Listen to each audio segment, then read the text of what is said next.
Welcome to Ruby Reviews Books. Reviews from a cat who cannot read. From a cat who cannot read. Ruby Reviews Books, where Ruby is a cat who cannot read.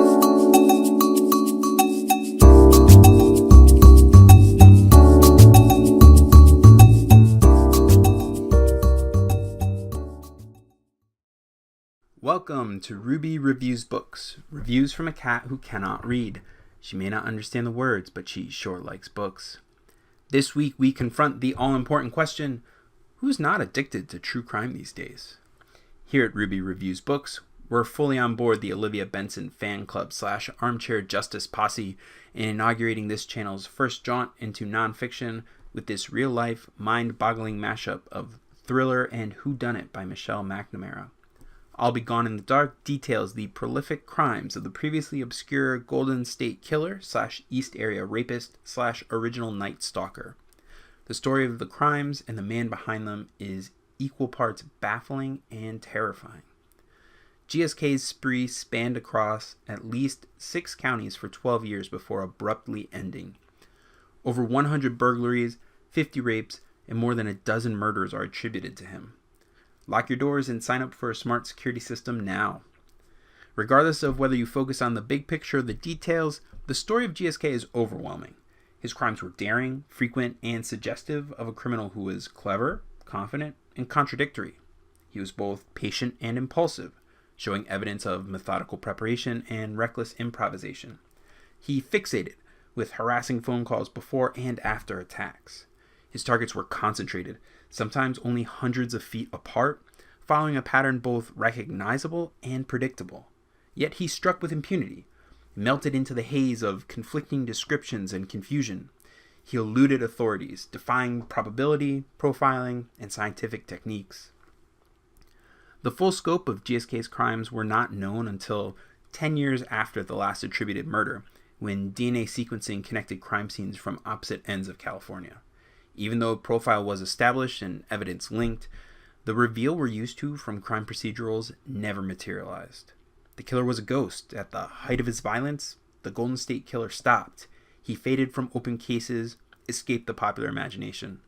Whereas Zodiac and Jack the Ripper are the fodder of entertainment and conspiracy alike, GSK was a relative unknown outside the true crime community, lost in the shadows of known entities like the Manson family or Son of Sam, which is disturbing in and of itself.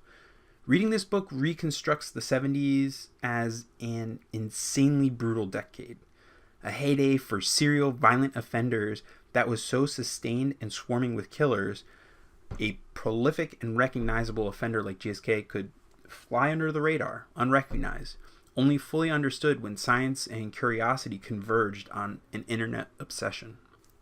Compounding the craziness of this story is the fact that, as you may well know, a suspect was arrested for the murders within 2 months of the book's release.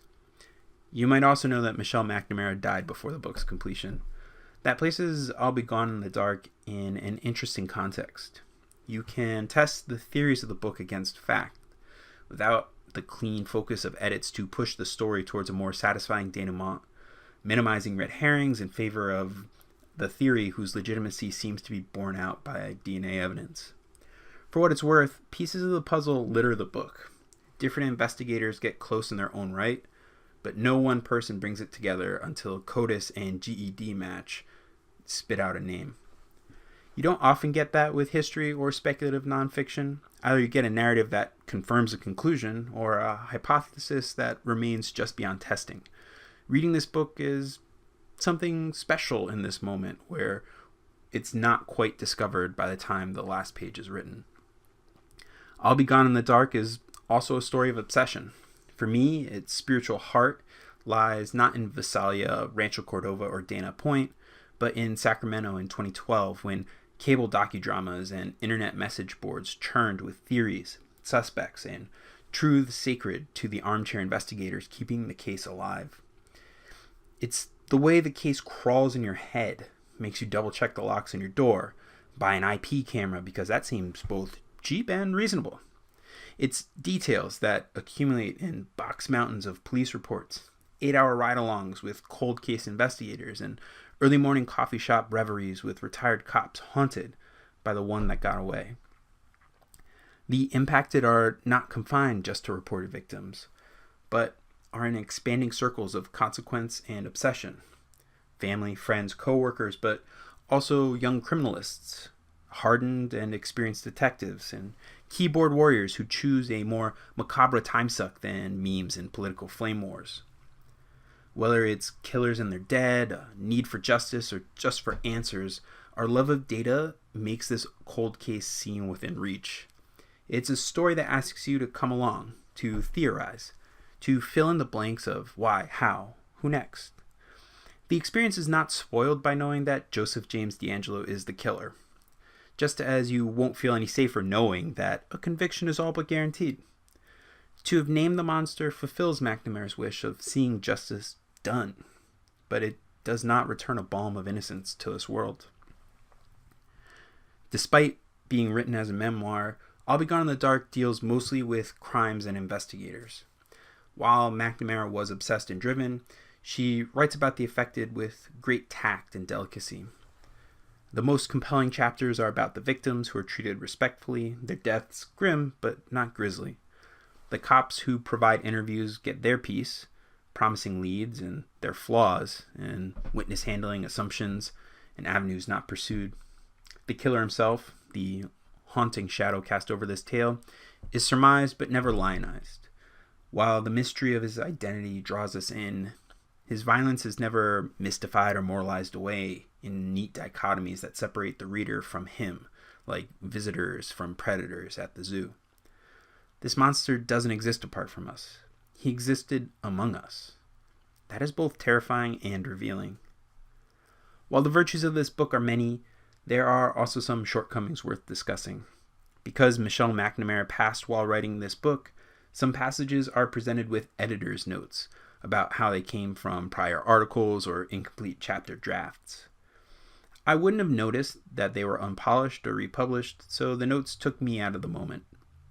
The final section comes from the hands of her investigators and collaborators, and the change in tone and substance is palpable.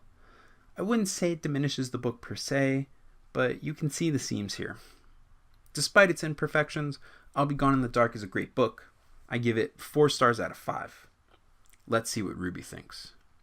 1. Oh, a little sniff. 2. More sniffing. 3. Anything else? Or are we done with GSK? Well, there you have it. I'll Be Gone in the Dark. Rated 4 stars, 3 rubs, and some sniffs.